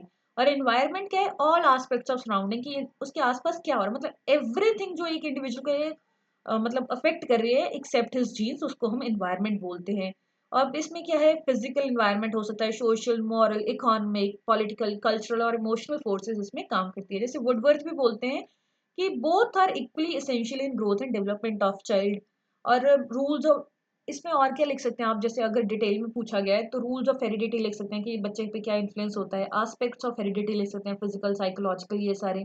फिर रोल क्या है हेरिडिटी का, कि किस तरीके से फिजिकल डेवलपमेंट को इन्हांस करते हैं, कैरेक्टर को, इनेट पावर्स को, मतलब कैसे, मतलब हेरिडिटी बेस है और इन्वायर, मतलब अगर हम बोलें कि हेरिडिटी है तो एक बेस है, तो इन्वायरमेंट क्या है? वो स्ट्रक्चर है। हेरिडिटी अगर एक सीड है तो इन्वायरमेंट क्या है? सोयल, सॉइल है। वेरएज हेरिडिटी बॉडी है तो इन्वायरमेंट क्या है? सोल है। यानी कि दोनों क्या है? एक दूसरे को कॉम्प्लीमेंट्री है। तो ये सारी चीजें आप थोड़ा एलैबोरेट करके इसमें लिख सकते हो। नेक्स्ट आ जाता है इसमें बाकी जो क्वेश्चन है, जैसे teacher training for the prospective teachers, ये सारी चीजें तो ये ऑलमोस्ट सिमिलर हैं। आपको वही चीजें लिखनी है, थोड़ा बस एक्सप्लेन करके लिखना है उसको। और एक और चीज जो इनमें होती है, तो ये सारे ही क्वेश्चन इसमें डिस्कस हो गए हैं यहाँ पर। तो अगर आपको मतलब लैंग्वेज पे आपकी उतनी अच्छी कमांड नहीं है तो इन क्वेश्चन से थोड़ा बच जाओ, क्योंकि ऑप्शन में एक क्वेश्चन ऐसा जरूर आता है। लाइक इसमें भी देखिए, जैसे ये थर्ड फोर्थ है तो ये डायरेक्ट क्वेश्चन आया है, इस पे थोड़ा दिमाग लगाने के लिए आया है कि teacher training for the prospective teachers is incomplete without knowledge of educational psychology, comment on this statement. तो इसमें क्या होगा कि सबसे पहले आपको बताना होगा कि प्रोस्पेक्टिव टीचर्स क्या होते हैं, फिर उसके बाद आपको बताना होगा एजुकेशनल साइकोलॉजी क्या होती है। तो ये थोड़ा डिटेल में आपको समझ के करना पड़ेगा। वेयर एज ये वाला क्वेश्चन क्या होगा कि डायरेक्ट आप लिख सकते हो। तो इट डिपेंड्स ऑन यू कि आप कौन सा क्वेश्चन चूज करते हो। पर अगर आप सेफ साइड पे रहना चाहते हो तो जो डायरेक्ट वाला क्वेश्चन होता है वो ज़्यादा बेहतर रहता है। नेक्स्ट अगर हम बात करेंगे सेक्शन सी की, यानी कि जो पार्ट 2 से जिसमें क्वेश्चंस आते हैं, तो अगर हम इसका सिलेबस देखें तो इसमें है मैनेजिंग इंडिविजुअल डिफरेंसेस। और इसमें टॉपिक्स हैं इंडिविजुअल डिफरेंसेस, जिसमें हम इंडिविजुअल डिफरेंसेस का मीनिंग समझते हैं, डायमेंशन यानी कि कौन कौन से इंडिविजुअल डिफरेंसेस हो सकते हैं, कॉग्निटिव एबिलिटीज हो सकते के बेसिस पर बच्चे अलग हो सकते हैं, इंटरेस्ट के बेसिस पर हो सकते हैं, एप्टीट्यूड के बेसिस पर, क्रिएटिविटी के बेसिस पर, personality, emotions, values, attitudes, study habits अलग होती हैं बच्चों की, psychomotor skills, self concept and gender. तो इन सब के बेसिस पर बच्चे अलग अलग हो सकते हैं। इवन अगर आप सिलेबस भी अच्छे से पढ़ेंगे तो कुछ पॉइंट्स तो आपको यहीं से मिल जाएंगे। तो क्वेश्चंस इसमें से किस तरीके से आते हैं? Like explain various dimensions of individual differences in detail, यानी कि किन किन बेसिस पर इंडिविजुअल डिफरेंसेस हो सकते हैं। तो सबसे पहले आपको बताना होगा कि इंडिविजुअल डिफरेंसेस होते क्या है, कि कोई भी इंडिविजुअल एक जैसे नहीं होते। No two individuals are alike, not even identical twins. और हमारे जैसे मैंने बताया है कि हाथ की उंगलियां तक बराबर नहीं होती। तो ये सारी क्या है? इंडिविजुअल डिफरेंसेस हैं। कि एक वेरिएशन जो इंडिविजुअल्स के बीच में होती हैं वो साइकोलॉजिकल फैक्टर्स को लेके हो सकती हैं, फिजिकल फैक्टर्स को लेके हो सकती हैं, बिहेवियरल फैक्टर्स को लेके हो सकती हैं, पर्सनल कैरेक्टरिस्टिक्स हो सकते हैं, कॉग्निटिव एंड इमोशनल कंपोनेंट्स हो सकते हैं। और इसके क्या क्या टाइप्स होते हैं? Physical differences, intelligence, attitude, achievement, motor abilities. तो ये सारे क्या हो जाते हैं? इसके डायमेंशंस हो जाते हैं। इंटरेस्ट, इमोशनल, पर्सनालिटी डिफरेंसेस जो सिलेबस में भी आपको मेंशन है। कारण क्या होते हैं इसके, यानी कि क्या क्या कॉज। ये इतना इंपॉर्टेंट क्वेश्चन है, ये आपको 2020 में भी आया है। फिर क्वेश्चन नंबर 3 अगर आप देखेंगे 2021 में, तो उसमें भी इसको थोड़ा डिफरेंट तरीके से दे दिया गया है, उसमें भी आया है। फिर उसके बाद question number 5, discuss the concept, dimension and causes of individual difference, यानी कि 2022 में भी आया है। फिर उसके बाद 2023 में भी आया है ये, यानी कि write an essay on the role of teacher to minimise individual differences in classroom situation. फिर उसके बाद question number 9, discuss the role of teacher in minimising of individual differences among learner, यानी कि थोड़े से वर्डिंग्स इधर उधर करके ये क्वेश्चन लगातार आ रहा है। 2020 में आया, 21 में आया, 22 में आया, 23 में भी आया और 24 में भी आया। तो ये चीजें आपको थोड़ी ध्यान में रखनी है कि कौन सा टॉपिक कितना इंपॉर्टेंट है। नेक्स्ट अगर हम बात करें क्वेश्चन नंबर 2, यानी कि who is the gifted child, how would you identify gifted student, write role of teachers in this context, यानी कि प्रतिभाशाली बालक कौन होते हैं, प्रतिभाशाली बालकों की पहचान कैसे करेंगे, इस संदर्भ में शिक्षक की भूमिका लिखिए। तो ये क्वेश्चन सिमिलर हो गया कि प्रतिभाशाली बालक मैंने आपको बताए थे, जो चीजों को सीखना चाहते हैं, जिनमें सीखने की इच्छा होती है, जिनमें होता है कि मुझे नया करना है कुछ, मतलब और क्या होता है, क्रिटिकल थिंकिंग करते हैं, जिनका आईक्यू बहुत हाई होता है, रैपिड लर्नर होते हैं, जो क्रिएटिविटी होती है, जिनमें सृजनात्मकता होती है, इंडिपेंडेंस होती है, इंट्रिंसिकली मोटिवेटेड रहते हैं चीज़ों को करने के लिए। तो ये सारी चीज़ें हैं कि आपको बताना है कि एज अ टीचर आपका क्या वहाँ पर रोल रहेगा। नेक्स्ट है क्वेश्चन नंबर 4, यानी कि what do you understand about the specific learning disabilities, यानी कि विशिष्ट सीखने की अक्षमताओं के बारे में आप क्या समझते हैं। Mention the name of different specific learning disabilities की उनके नाम लिखने हैं आपको। Being a teacher, how will you help a child suffering from dyslexia and dyscalculia learning disability. तो ये थोड़ा डिटेल में क्वेश्चन आ गया, और जैसे इसमें मार्क्स की डिवीजन है उसी हिसाब से आपको एक्सप्लेन करना है। लाइक पहले क्वेश्चन के लिए 6 मार्क्स है, तो आपको स्पेसिफिक लर्निंग डिसेबिलिटीज पर ज्यादा फोकस करना है कि कौन कौन सी स्पेसिफिक लर्निंग डिसेबिलिटीज होती हैं। तो आप जैसे डिसलेक्सिया हो गया, डिस्ग्राफिया हो गया, यानी कि जिसमें बच्चा कोई स्पेसिफिक काम नहीं कर पाता। ऐसा नहीं है कि बच्चा कुछ भी नहीं कर पाएगा, लेकिन कुछ स्पेसिफिक काम नहीं कर पाएगा। जैसे डिसलेक्सिया, डिस्ग्राफिया, डिसकैलकुलिया, डिस्प्रेक्सिया हो गया, एडीएचडी हो गया, attention deficit hyper activity disorder जिसे हम बोलते हैं, ऑडिटरी प्रोसेसिंग डिसऑर्डर हो गया जिसमें बच्चे को सुनाई नहीं देता है, विजुअल परसेप्चुअल डिसऑर्डर हो गया जिसमें बच्चे को ढंग से दिखाई नहीं देता है, नॉन वर्बल लर्निंग डिसेबिलिटी होगी जिसमें बच्चा नॉन वर्बल एक्शंस को नहीं समझ पाता है, लैंग्वेज बेस्ड लर्निंग डिसेबिलिटी हो जाती है। तो ये सारी चीजें क्या है, स्पेसिफिक लर्निंग डिसेबिलिटी होती है। तो आपको इनके नाम लिखने और इनके बारे में बताना है कि इसमें क्या बच्चे को प्रॉब्लम आती है। नेक्स्ट क्वेश्चन है कि being a teacher how will you help, यानी कि एज अ टीचर जिस बच्चे को डिसलेक्सिया है तो आप उसको कैसे हेल्प करोगे। तो जिसको डिसलेक्सिया है तो वो क्या है, मतलब चीजों को पढ़ नहीं पाएगा, ये रीडिंग डिसऑर्डर होता है। तो वो बच्चा जब चीजों को पढ़ नहीं पा रहा है तो आपको उसे डिफरेंट तरीके से मतलब जो है इंस्ट्रक्शंस देनी है। आप मल्टी सेंसरी इंस्ट्रक्शंस का यूज करेंगे, आप बच्चे को फोनिक्स की इंफॉर्मेशन देंगे, उसके लिए असिस्टिव डिवाइसेस यूज करेंगे, यानी कि टेक्स्ट टू स्पीच। वो पढ़ नहीं पा रहा है लेकिन सुन तो अच्छे से पा रहा है ना, तो चीजें समझना इंपॉर्टेंट है। तो टेक्स्ट टू स्पीच सॉफ्टवेयर का आप यूज कर सकते हैं, ऑडियो बुक्स का यूज कर सकते हैं, विजुअल एड्स का यूज कर सकते हैं। बच्चे को अगर पढ़ने में टाइम लगता है तो उसे थोड़ा एक्स्ट्रा टाइम दे सकते हैं, उससे ओरल एग्जाम्स ले सकते हैं, पॉजिटिव एनवायरनमेंट बच्चे के लिए क्रिएट कर सकते हैं। और अगर लगता है कि इन सब चीजों से भी बच्चे को उतना फर्क नहीं पड़ रहा है तो स्पेशल एडुकेटर की मदद ले सकते हैं। और अगर बच्चे को डिसकैलकुलिया, डिसकैलकुलिया होता है जब बच्चा कैलकुलेशंस नहीं कर पाता है, यानी कि मैथमेटिक रिलेटेड प्रॉब्लम जब बच्चे को होती है, तो उसके लिए हम बच्चे को मैथ सॉफ्टवेयर या फिर जो गेम्स वगैरह होती है मैथ रिलेटेड, वो बता सकते हैं। बच्चे को लाइंस एंड 100 चार्ट्स की मदद से चीजें सिखा सकते हैं, रिलेशनशिप्स बता सकते हैं, पैटर्न समझा सकते हैं, रियल वर्ल्ड एप्लीकेशन से उसके लिए मैथ्स जो है वो इंटरेस्टिंग बना सकते हैं। तो ये सारी चीजें एज अ टीचर मतलब टीचर को आनी चाहिए, मतलब एज अ टीचर वो बच्चे की हेल्प कर सकते हैं।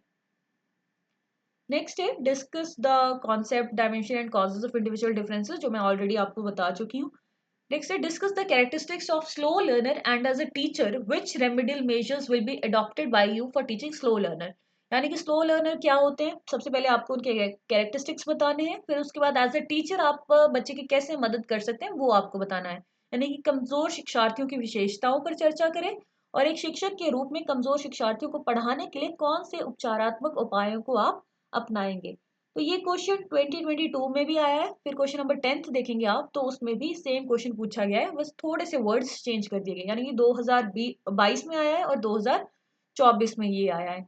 तो स्लो लर्नर्स क्या होते हैं, जिन्हें चीजों को मेमोराइज करने में डिफिकल्टी होती है, बहुत ज्यादा टाइम ले लेते हैं, लिमिटेड अटेंशन स्पैन रहता है, थोड़ी देर के लिए पढ़ पाते हैं उसके बाद डिस्ट्रैक्ट हो जाते हैं, अब्स्ट्रैक्ट कॉन्सेप्ट उन्हें अच्छे से समझ में नहीं आते हैं, प्रॉब्लम सॉल्विंग उनकी उतनी अच्छी नहीं होती है, लो सेल्फ एस्टीम होती है, फ्रस्ट्रेटेड रहते हैं, एंग्जाइटी में रहते हैं, बार बार चीजों को रिपीट करने के लिए बोलते हैं, मैल एडजस्टेड होते हैं, मतलब इंस्ट्रक्शंस उतनी जल्दी नहीं समझते हैं। तो यहाँ टीचर का क्या रोल हो जाता है, क्योंकि टीचर एक ऐसा प्राणी होता है वहां पे जिसे सारी चीजें समझनी है, उसे बच्चे को समझ के उस बच्चे की नीड के हिसाब से उसे असिस्ट करना है। तो टीचर का क्या रोल हो जाता है यहाँ पे कि डिफरेंशिएटेड इंस्ट्रक्शंस दे, उसे बच्चे को अलग से समझाए, मतलब स्कैप फोल्डिंग, यानी कि एक तरीके की हेल्प की तरह टीचर को यहाँ पर काम करना होता है। विजुअल एड्स का बच्चों के लिए यूज करें, मल्टी सेंसरी अप्रोच लगाए, फॉर्मेटिव असेसमेंट ले टाइम टाइम पर, फिर उसके बेसिस पर डायग्नोज करे कि बच्चे को कहाँ पर प्रॉब्लम आ रही है, उसके बेसिस पर रेमेडियल टीचिंग दे, इंडिविजुअल एजुकेशनल प्लान्स बनाए बच्चे के लिए, एम्पैथी रखे कि अगर बच्चे को समझ में नहीं आ रहा है तो क्यों नहीं समझ में आ रहा है ये जानने की कोशिश करें, इंस्टेड ऑफ कि ये तो नालायक है इससे मुझे क्या ही लेना देना है। फिर उसके बाद कोलैबोरेशंस हो, तो इस तरीके से टीचर क्या है स्लो लर्नर्स की मदद कर सकते हैं। Next is who are diverse learners? How will you identify and provide remedial measures to such learners? यानी कि diverse learners क्या होते हैं, तो स्टूडेंट्स में क्या है वाइड रेंज ऑफ कैरेक्टरिस्टिक्स होते हैं, अलग अलग बैकग्राउंड होता है, एक्सपीरियंसेस होते हैं, अलग अलग रेस से बच्चे आते हैं, एथनिसिटी अलग होती है, सोशो इकोनॉमिक स्टेटस अलग होता है, कल्चर अलग होता है, रिलीजन अलग होता है, पर्सनल एक्सपीरियंसेस अलग होते हैं, लर्निंग स्टाइल्स अलग होते हैं। तो एक क्लास में अलग अलग तरीके के लर्नर्स होते हैं, उन्हें ही हम डाइवर्स लर्नर कहते हैं। उनको कैसे पहचानेंगे टीचर और कैसे उनकी मदद करेंगे, तो ये सारी चीजें आपको इस क्वेश्चन में मेंशन करनी है। Next is write an essay on the role of teacher to minimise individual differences in classroom situations. तो ऐसे क्वेश्चंस में आपको पहले क्या करना होता है कि बताना होता है कि क्या होते हैं, मतलब इंडिविजुअल डिफरेंसेस क्या होते हैं, फिर किस किस तरीके के इंडिविजुअल डिफरेंसेस हो सकते हैं, क्या फैक्टर्स उसके लिए रिस्पॉन्सिबल होते हैं। फिर आपको बताना होता है कि टीचर का क्या रोल है उन फैक्टर्स को समझने में। नेक्स्ट अगर हम बात करेंगे सेक्शन डी की, तो अगर आप सिलेबस देखते हैं तो जैसे ये तो मैंने आपको बता ही दिया था कि कितने तरीके के लर्नर्स होते हैं। डाइवर्स लर्नर्स में कौन कौन आते हैं, क्रिएटिव लर्नर्स होते हैं, स्लो लर्नर्स होते हैं, गिफ्टेड लर्नर्स होते हैं, जिनकी स्पेसिफिक लर्निंग डिसेबिलिटीज होती है, जो डिसेबिलिटीज में आपको ऑलरेडी बता चुकी हूँ, डिस्ग्राफिया, डिसकैलकुलिया, डिस्थीमिया, डिस्प्रैक्सिया, ये सारी आती हैं। फिर टीचर का क्या रोल होता है, तो ये क्वेश्चन तो सबसे ज्यादा इंपॉर्टेंट हो जाता है। कोई भी क्वेश्चन इनमें से पूछते हैं तो रोल ऑफ टीचर तो पूछ ही लेते हैं, तो ये आपको अच्छे से आना चाहिए। नेक्स्ट इज यूनिट 3, जिसमें है social, emotional and moral development. इसमें सोशल डेवलपमेंट के बारे में पूछा गया है, मीनिंग, फैक्टर, स्टेजेस। फिर जिसमें आपको थियोरीज भी होती हैं, वाइगॉस्की की थ्योरी है सोशो कल्चरल डेवलपमेंट की। इमोशनल डेवलपमेंट के बारे में पूछा गया है। फिर मॉरल डेवलपमेंट जिसमें कोलबर्ग की थ्योरी है, जिस पर अक्सर क्वेश्चन आ जाता है। फिर चाइल्डहुड एंड एडोलसेंट एज में क्या फ़र्क होता है, क्या मीनिंग होता है, इनका क्या कैरेक्टरिस्टिक्स होते हैं, तो जिसमें से अक्सर एडोलसेंट एज पर क्वेश्चन आ जाता है। तो ये सारे यहाँ पर कुछ इंपॉर्टेंट क्वेश्चंस बन जाते हैं। तो हम क्वेश्चंस देख लेते हैं अब इसके। तो पहला क्वेश्चन आ जाता है, what is morality, explain Kohlberg theory of moral development, यानी कि नैतिकता क्या है, कोलबर्ग के नैतिकता के सिद्धांतों की व्याख्या कीजिए। तो अगर इसमें मोरालिटी 4+12 लिखा है, तो इसका मतलब मोरालिटी आपको 4 मार्क्स के लिए लिखनी है और कोलबर्ग की थ्योरी आपको ज्यादा एक्सप्लेन करनी है। तो इसमें मोरालिटी क्या होती है, मोरालिटी जैसे आपको पता है कि प्रिंसिपल्स, वैल्यूज, रूल्स जो हमें गाइड करते हैं हमारे बिहेवियर को, डिसीजन मेकिंग को, इंटरेक्शन को, जो हमें बताते हैं कि गलत क्या है, सही क्या है, गुड क्या है, बैड क्या है, जस्ट क्या है, अनजस्ट क्या है। तो ये सारी चीजें जो बताते हैं वो क्या होती है, हमारी मोरालिटी होती है, नैतिकता होती है, बेसिकली जो हमें गलत और सही में फर्क सिखाए। तो कोलबर्ग ने एक हाइंस डेलिमा की स्टोरी भी है, जो मतलब मैंने आपको एक वीडियो ऑलरेडी इसमें प्लेलिस्ट में डाली हुई है बीएड फर्स्ट सेमेस्टर में, जिसमें आपको मैंने वो स्टोरी भी सुनाई है कि हाइंस डेलिमा क्या है। तो उसके बेसिस पर कोलबर्ग ने क्या दिया है, मॉरल डेवलपमेंट के स्टेजेस दिए हैं कि कैसे हम विद एज हमारी जो मॉरल डेवलपमेंट है वो होती है, जिसमें कोलबर्ग ने 3 लेवल दिए हैं और 6 स्टेजेस दिए हैं। ये ऑब्जेक्टिव टाइप क्वेश्चन भी एक बहुत इंपॉर्टेंट क्वेश्चन बन जाता है ऑब्जेक्टिव टाइप में भी, कि कितने लेवल है और कितने स्टेजेस है। तो कौन कौन से लेवल है, pre conventional, conventional and post conventional. उसमें प्री कन्वेंशनल में भी 2 स्टेजेस हैं, ओबीडियंस एंड पनिशमेंट ओरिएंटेशन, फिर इंडिविजुअलिज्म एंड एक्सचेंज। फिर कन्वेंशनल में आ जाते हैं good interpersonal relationship, maintaining the social order. Post conventional में आ जाता है social contract and individuals right. फिर आ जाता है यूनिवर्सल प्रिंसिपल स्टेज 6 में। तो ये सारे स्टेजेस, लेवल्स और इनके मीनिंग आपको पता होना चाहिए। वो अगर आप इस आंसर में लिखते हैं तो ये कंप्लीट आंसर होगा। उसके बाद लिमिटेशंस, कि कुछ कल्चरल बायसेस थे इसमें, ओवर एम्फेसिस था रीजनिंग पर, मतलब उतनी इंपेरिकल सपोर्ट नहीं थी, एक डायलेमा के बेसिस पर ही कोलबर्ग ने अपनी ये थ्योरी दे दी थी। तो वो सारी चीजें आपको यहाँ पे लिखनी है। ये क्वेश्चन 2020 में भी आ चुका है, यानी कि 2020 में आ चुका है। और अगर आप क्वेश्चन नंबर 5 देखेंगे तो उसमें भी डायरेक्ट कोलबर्ग की स्टेजेस ही पूछ ली गई है, यानी कि 2022 में भी आ चुका है ये क्वेश्चन।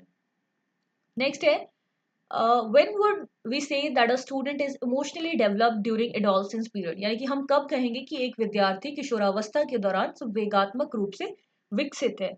और ये क्वेश्चन 2022 में भी आ चुका है और 2023 में भी आ चुका है, यानी कि क्वेश्चन नंबर 6 अगर आप देखेंगे तो explain the characteristics of emotional development during childhood and adolescence. फिर उसके बाद what do you mean by the term emotional development, highlight various factors affecting emotional development among learners, यानी कि शिक्षार्थियों के बीच भावनात्मक विकास को प्रभावित करने वाले विभिन्न कारकों पर प्रकाश डालिए। तो ये तीनों क्वेश्चंस के लिए ऑलमोस्ट सेम जैसा ही आंसर आपको लिखना होगा, जिसमें आप सबसे पहले बताएंगे कि एडोलसेंट्स क्या होते हैं, किस एज के बच्चों को एडोलसेंट बोला जाता है, इमोशनल डेवलपमेंट क्या होती है कि कैसे बच्चा अपने इमोशंस को समझना सीखता है, कैसे कनेक्ट करता है। फिर उसके बाद बताने हैं आपको क्या फैक्टर इसको अफेक्ट करते हैं इमोशनल डेवलपमेंट को, एडोलसेंट के दौरान कैसे family dynamic support, peer relationship, social interaction, school और academic experiences, cultural and societal influences, mental health, ये सारी चीज़ें कैसे इस चीज़ को अफेक्ट करती हैं, और बीइंग अ टीचर आप बच्चे को कैसे सपोर्ट कर सकते हैं, बीइंग अ पेरेंट जो है उनका क्या रोल होता है। तो ये ऐसा कंबाइंड सा आंसर आप इसमें लिख सकते हैं। Next is what is social development, यानी कि सामाजिक विकास क्या है। Explain those factors which affect the social development of a child, यानी कि उन कारकों की व्याख्या करें जो एक बच्चे के सामाजिक विकास को प्रभावित करते हैं। Write the role of social development in all round development in brief, यानी कि सोशल डेवलपमेंट का होलिस्टिक डेवलपमेंट नहीं, यानी कि संपूर्ण रूप से बच्चे के विकास में किस तरीके से भूमिका निभाता है, वो चीज आपको इसमें लिखनी है। तो सबसे पहले आपको पता होना चाहिए कि सोशल डेवलपमेंट क्या है, कि यानी कि ऐसी प्रोसेस जब इंडिविजुअल ऐसी स्किल्स ऐसी नॉलेज एक्वायर कर लेता है कि वो इफेक्टिवली दूसरों के साथ इंटरेक्ट कर पाए, जिससे उसके रिलेशनशिप्स भी इफेक्ट होते हैं। कि अगर अच्छी डेवलपमेंट है तो अच्छे रिलेशनशिप्स उसके होंगे, वेयर एज अगर अच्छी नहीं है तो वो एंग्जाइटी में रहेगा, स्ट्रेस में रहेगा, डिप्रेशन में रहेगा। क्या क्या फैक्टर्स उस चीज़ को अफेक्ट करते हैं, जैसे कि फैमिली कैसी है, पेयर्स कैसा है, कल्चर कैसे, स्कूल, कम्युनिटी, और फिर क्या है इससे emotional intelligence, academic performance, mental health, career success और पर्सनल ग्रोथ पर भी बहुत ज़्यादा फर्क पड़ता है। Next is write the different characteristics of the adolescence period. Being a teacher, how will you solve the barrier problems occurred in the adolescence period, यानी कि किशोरावस्था की अवधि की विभिन्न विशेषताओं के बारे में लिखे। तो जैसे मैंने आपको पहले भी बताया था इसमें कि किशोरावस्था में फिजिकल चेंजेस आते हैं, रैपिड ग्रोथ होती है बॉडी में, जिसकी वजह से बच्चा परेशान हो जाता है, फिर हार्मोनल चेंजेस होते हैं, इमोशनल चेंज, मूड स्विंग्स होते हैं, एंग्जाइटी होती है, डिप्रेशन होता है, social changes, peer pressure, social media का प्रेशर, फैमिली कन्फ्लिक्ट, एकेडमिक में करियर अपॉर्चुनिटीज होते हैं तो समझ नहीं आता है क्या करना है, करियर को लेकर अनसर्टेनिटी होती है, लर्निंग डिसेबिलिटी, एकेडमिक प्रेशर होता है। तो ये सारी चीज़ें क्या है, एडोलसेंस की प्रॉब्लम है, कैरेक्टरिस्टिक्स हैं। तो मतलब कैरेक्टरिस्टिक्स में आप क्या लिखेंगे कि फिजिकल चेंजेस आ रहे हैं, तो ग्रोथ हो रही है, हार्मोनल चेंजेस आ रहे हैं। प्रॉब्लम्स अगर आप क्या लिखने कि इनको बच्चा नहीं समझ पाता है, तो वो सारी चीज़ें क्या होती है, थोड़ा सा मोल्ड करके आप इसको प्रॉब्लम्स में लिख सकते हो। तो नेक्स्ट क्वेश्चन बन जाता है कि क्वेश्चन नंबर 4, जिसमें मैं आपको कैरेक्टरिस्टिक्स ऑलरेडी बता चुकी कि सबसे पहले आपको एडोलसेंट पीरियड के बारे में लिखना है कि ट्रांजिशनल पीरियड है ये चाइल्डहुड एंड एडल्ट के बीच में, जब बच्चे में चेंजेस आते हैं, rapid physical, cognitive and psycho social growth होती है। तो यानी कि जब बच्चा एक अच्छी हेल्थ मतलब अपनी मेंटेन करता है, एक ब्रिज है ये फ्रॉम चाइल्डहुड टू एडल्टहुड। फिर उसके बाद मॉरल डेवलपमेंट की स्टेजेस में आपको ऑलरेडी बता चुकी हूँ। Characteristics of emotional development during childhood and adolescence, ये भी ऑलमोस्ट मैंने आपको बता दिया है कि बच्चे में किस तरीके से चेंजेस आते हैं। फिर इमोशनल डेवलपमेंट क्या होती है, किस कौन से फैक्टर्स उसे अफेक्ट करते हैं। फिर आ जाता है चाइल्डहुड क्या है, यानी कि period between birth and puberty, जब बच्चा क्या है सीखता है, ग्रो करता है, लर्न करता है, प्ले करता है। फिर कौन कौन सा चाइल्डहुड होता है, अर्ली चाइल्डहुड होता है, मिडिल चाइल्डहुड होता है, लेटर चाइल्डहुड होता है। फिर उसके बाद क्या कैरेक्टरिस्टिक्स होते हैं स्पिरिट के, फिजिकल कैरेक्टरिस्टिक्स यानी कि रैपिड ग्रोथ होती है, डेवलपमेंट होती है, मोटर स्किल्स बच्चे की रिफाइन होती है, फिजिकल एबिलिटीज आती हैं, कॉग्निटिव में प्रॉब्लम सॉल्विंग एबिलिटीज आती हैं उसमें, लॉजिकल थिंकिंग आती है, उसकी मेमोरी अच्छी होती है, उसकी कंसंट्रेशन पावर इंक्रीज होती है। फिर इमोशनल, अपने इमोशंस को रेगुलेट करना सीख पाता है, अपनी बात बोलना सीख पाता है बच्चा। फिर उसमें एम्पैथी आती है, अटैचमेंट्स उसकी होती हैं, लोगों के साथ दोस्त बनते हैं, उसके बाहर वाले लोगों के साथ, अपने परिवार के साथ अटैच होना सीखता है। वेर जो बहुत छोटा बच्चा होता है वो सिर्फ अपनी मदर से अटैच होता है। वेयर एज जो चाइल्ड होता है, यानी कि जो थोड़ा बड़ा बच्चा होता है, अर्ली चाइल्डहुड मिडिल चाइल्डहुड के टाइम का जो बच्चा होता है, वो उसके दोस्त भी होते हैं और अपने फैमिली के बाकी लोगों के साथ भी वो अटैच होता है। तो इसी तरीके से सोशल, साइकोलॉजिकल, बिहेवियरल जो चेंजेस होते हैं वो आपको इस क्वेश्चन में लिखने हैं। प्रॉब्लम्स ऑफ एडोलसेंस पीरियड हम ऑलरेडी कर चुके हैं। Meaning, types and factors of which affect adjustment, तो एडजस्टमेंट क्या होती है कि जब हम नई चीज़ों के लिए अडेप्ट होते हैं, नई सिचुएशंस को, एनवायरनमेंट को अगर हम इजीली अडेप्ट कर पाएं तो उसे बोलते हैं कि वेल एडजस्टेड पर्सन है। यानी कि किसी का बिहेवियर, एटीट्यूड, बिलीव्स जो है बेटर फिट करते हैं अगर सिचुएशन की डिमांड के हिसाब से। अब एडजस्टमेंट कितने तरीके की होती है, प्राइमरी एडजस्टमेंट होती है, सेकेंडरी एडजस्टमेंट होती है, सोशल होती है, इमोशनल एडजस्टमेंट होती है, कॉग्निटिव एडजस्टमेंट्स होती हैं। कौन कौन कौन से फैक्टर्स उसे अफेक्ट करते हैं, पर्सनालिटी ट्रेड्स, किस तरीके से हम कोप अप करते हैं चीज़ों के साथ, social support, cognitive appraisal, past experiences, environmental factors, motivation, goal oriented behaviour. तो ये सारे फैक्टर्स जो है वो अफेक्ट करते हैं। नेक्स्ट है सेक्शन ई, यानी कि unit 4, cognitive and personality development. इसमें हम कॉग्निटिव डेवलपमेंट क्या होती है, उसके क्या फैक्टर्स होते हैं, क्या कैरेक्टरिस्टिक्स होते हैं वो पढ़ते हैं।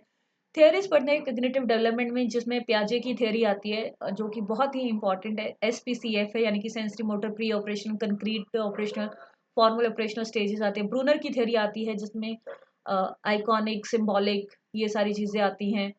फिर पर्सनालिटी डेवलपमेंट जिसमें सिगमंड फ्रॉइड की थ्योरी आती है कि कैसे पर्सनालिटी डेवलप करती है, oral, anal, phallic, latency, genital stage. फिर एल्पोर्ट की कि कितने ट्रेड्स होते हैं, cardinal traits, secondary traits, central traits, तो ये सारी चीज़ें आती हैं। फिर एडजस्टमेंट क्या होता है, एडजस्टमेंट का मतलब कौन से फैक्टर्स, कितने तरीके की एडजस्टमेंट होती है, कौन से फैक्टर्स इसे अफेक्ट करते हैं, क्या सिम्टम्स हैं एक मैल एडजस्टेड चाइल्ड के, कैसे टीचर पहचानेगा उसे, और क्या रोल है टीचर का कि उस बच्चे को हेल्प कर पाए। तो ये सारी चीज़ें इसमें होती हैं। तो अगर हम क्वेश्चंस देखें तो किस तरीके के आए हैं इसमें, कि प्याजे की थ्योरी ऑफ कॉग्निटिव डेवलपमेंट जो मैंने ऑलरेडी आपको बताया था। तो प्याजे क्या है, फादर है जेनेटिक एपिस्टेमोलॉजी के, फादर है कॉग्निटिव डेवलपमेंट के। इन्होंने कुछ की कॉन्सेप्ट दिए। ये क्वेश्चन इतना इंपॉर्टेंट है कि 2020 में भी आया है। फिर आप क्वेश्चन नंबर 5 अगर देखोगे तब भी आया है कि डिटेल में जीन प्याजे की थ्योरी बताओ। क्वेश्चन नंबर 8 अगर आप देखेंगे तब भी आया है कि highlight the various issues related to the theory of cognitive development advocated by पियाजे, discuss its educational implications in detail, यानी कि इसके शिक्षण निहितार्थों के विस्तार से विवेचना करिए। फिर उसके बाद 2024 में भी आया है ये question, discuss in detail Piaget's theory of cognitive development. तो इससे आप अंदाजा लगा सकते हैं कि कितना इंपॉर्टेंट टॉपिक है ये, जिसमें आपको की कॉन्सेप्ट्स बताने हैं कि पियाजे ने स्कीमा के बारे में बात करी, एसिमुलेशन के बारे में बात करी, इक्विलिब्रेशन के बारे में बात करी, एकोमोडेशन के बारे में बात करी, फिर कौन कौन से स्टेजेस हैं और उनके क्या कैरेक्टरिस्टिक्स हैं। जैसे इन्होंने सेंसरी मोटर स्टेज जो कि 0 to 2 ईयर्स में आती है, इसके क्या कैरेक्टरिस्टिक्स हैं। प्री ऑपरेशनल जिसमें ईगोसेंट्रिक और इंट्यूटिव फेज आता है, 2 से 4 तक ईगोसेंट्रिक होता है, फिर 4 से 7 इंट्यूटिव फेज होता है, इसके क्या कैरेक्टरिस्टिक्स हैं। फिर कंक्रीट के क्या कैरेक्टरिस्टिक्स हैं। फिर फॉर्मल के कि बच्चे में एब्स्ट्रैक्ट थिंकिंग आ जाती है, हाइपोथेटिकल डिडक्टिव रीजनिंग आ जाती है। तो वो सारी चीज़ें आपको इसमें लिखनी होगी। Next is define personality, explain Freud psycho analytic theory of personality. तो पर्सनालिटी को कैसे डिफाइन किया जाता है, पर्सनालिटी क्या होती है, कि कलेक्शन ऑफ कैरेक्टरिस्टिक्स की हम कैसे बिहेव करते हैं, कैसे एक दूसरे से बात करते हैं, जो हमारी यूनिक कैरेक्टरिस्टिक्स हैं, हमारे इंटरेस्ट हैं, हमारी वैल्यूज़ हैं, हमारी एबिलिटीज़ हैं, इमोशनल पैटर्न्स हैं, वो सारे हमारी पर्सनालिटी को बनाते हैं। तो फ्रॉइड की psycho analytic theory of personality इन्होंने पूछी है, जिसमें स्टेजेस हैं जो फ्रॉइड ने कुछ कॉन्सेप्ट्स के बारे में बात करी है, पार्ट्स होते हैं पर्सनालिटी के, वो भी आपको इसमें एक्सप्लेन करने हैं, जिसमें उन्होंने इड, ईगो, सुपर ईगो के बारे में बात करी है। फिर स्टेजेस के बारे में बात करी, जिसमें उन्होंने 5 स्टेजेस दी है, ओरल, एनल, फेलिक, लेटेंसी, जेनिटल। फिर किसमें ऑडिपस की बात करी है, किसमें इलेक्ट्रा कॉम्प्लेक्स की बात करी है। तो वो सारी चीजें मिला के आपको इस क्वेश्चन में लिखनी है। Next is what is cognitive development, explain the factors which affect the cognitive development of adults and students. तो जिसमें आपको सबसे पहले बता देना है कि कॉग्निटिव डेवलपमेंट होती क्या है, कि जब इंसान जो है चीज़ों को एक्वायर करना, रिफाइन करना, मेंटल प्रोसेसेस को यूज़ करना, perception, attention, memory, language, problem solving, thinking ability, तो ये सारी चीज़ें क्या है, कॉग्निटिव डेवलपमेंट है। और कौन से फैक्टर्स इसे अफेक्ट करते हैं, कैसे जेनेटिक्स अफेक्ट करता है। जैसे जो जिनके पेरेंट्स इंटेलिजेंट होते हैं, अक्सर देखा जाता है कि बच्चे भी इंटेलिजेंट होते हैं, तो जेनेटिक्स इफेक्ट करता है। Brain development, environment, educational instructions, socio economic status कैसा है, पेरेंट इन्वॉल्व है कि नहीं, पेयर कैसा, कैसे लोगों के साथ रह रहे हैं, कैसा इन्वायरमेंट है, कैसा न्यूट्रिशन है, कैसी हेल्थ है, स्लीप शेड्यूल कैसा है, टेक्नोलॉजी एंड मीडिया का क्या इन्फ्लुएंस है। तो ये सारी चीज़ें जो हैं कॉग्निटिव डेवलपमेंट को प्रभावित करती हैं। Next is explain different symptoms of mile adjusted child, यानी कि जो माइल एडजस्टेड चाइल्ड है उसके क्या सिम्टम्स हैं और किस तरीके से जो है उनको एडजस्ट करने में टीचर मदद कर सकती है। तो ये हम ऑलरेडी डिस्कस कर चुके हैं। Next is discuss in detail gene Piaget's theory of cognitive development, यानी कि जीन पियाजे की जो कॉग्निटिव डेवलपमेंट की थ्योरी है वो आपको डिस्कस करनी है, जो मैं ऑलरेडी बता चुकी हूँ। फिर stages of personality development given bye Sigmund Freud, जो सिगमंड फ्राइड की स्टेजेस जो हमने डिस्कस करी हैं। फिर उसके बाद what do you mean by term adjustment, adjustment से आप क्या समझते हैं कि बच्चा जो है इजीली उस एनवायरनमेंट में फिट हो पाता है। कौन कौन से फैक्टर्स अफेक्ट करते हैं, इसमें भी साइकोलॉजिकल, बिहेवियरल, सोशल, ये सारे फैक्टर्स आ जाएंगे। फिर उसके बाद सेम वही प्याजे वाला क्वेश्चन है, फिर वही प्याजे वाला क्वेश्चन दूसरे तरीके से पूछा गया है। एंड नेक्स्ट है theory of personality development given by Allport, जो उन्होंने cardinal trait, central traits, secondary traits, इन सारे के बारे में बात करी है। तो आई जस्ट होप कि आपको आइडिया हो गया होगा कि किस तरीके से क्वेश्चंस पूछे जाते हैं और किस तरीके से आपको आंसर्स लिखने हैं, ताकि आपके अच्छे मार्क्स इस सब्जेक्ट में आ सकें। बाकी आपको इस सब्जेक्ट से रिलेटेड कोई भी डाउट होता है या किसी और सब्जेक्ट से रिलेटेड डाउट होता है तो आप कमेंट सेक्शन में पूछ सकते हैं।